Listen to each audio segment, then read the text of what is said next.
Hey you guys, what's up? It's Sharidan with CELT Realty Group, and I'm here with the Real Minute.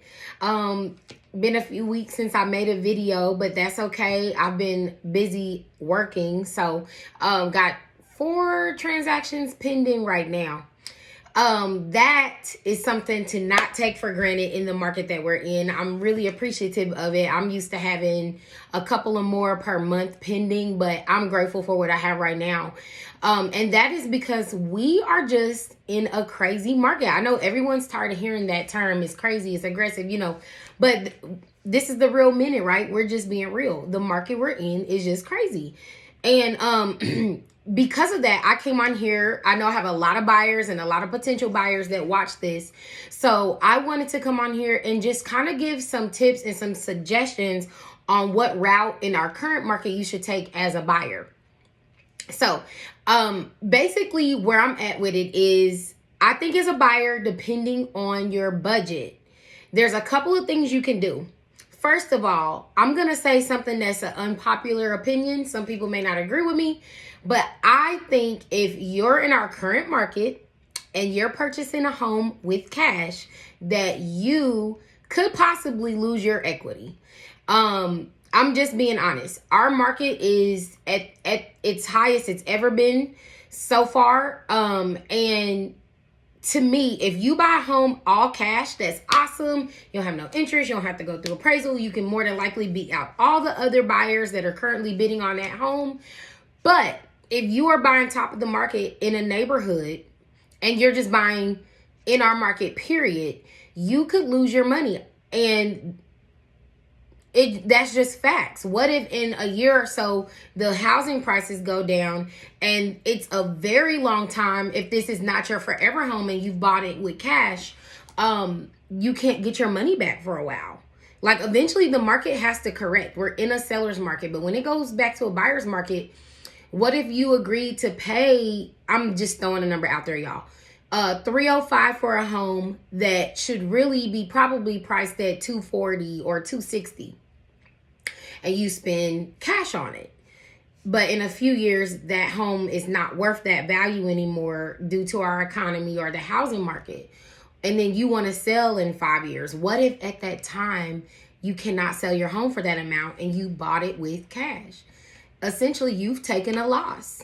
And who knows when the market will or won't turn. I mean, when I first got licensed in 2015, no one would have had the conversation of you got to go in offering 30 over, 40 over, at least just in the Kansas City market. I know of markets where people are 100K over and still losing out.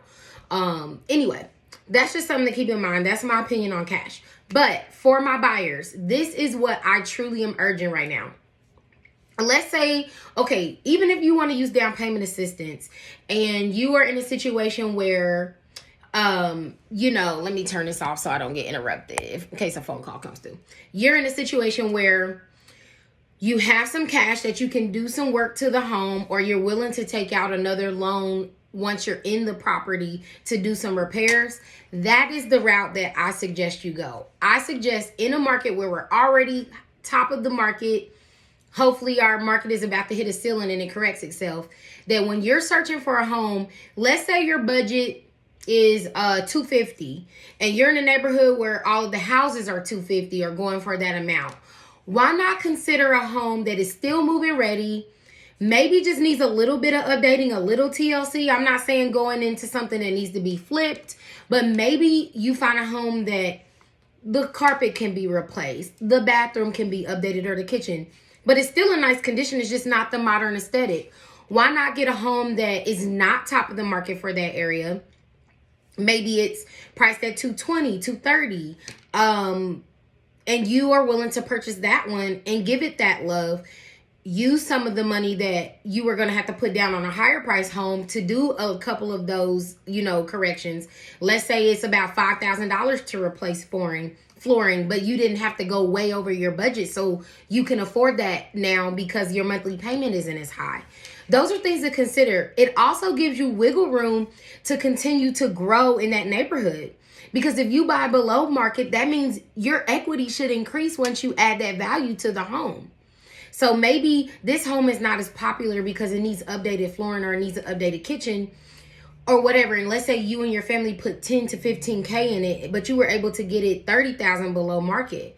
Well, adding that value to it will jump you up to the value that the other homes are going, and maybe even a little bit more as you grow into the home, considering you didn't have to purchase it at that price.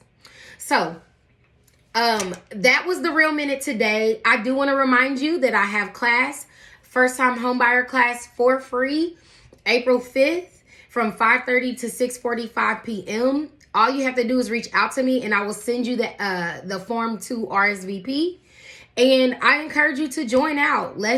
If this is not the market for you, that is totally okay. There's no such thing as the right time to buy unless it fits with your right time to buy.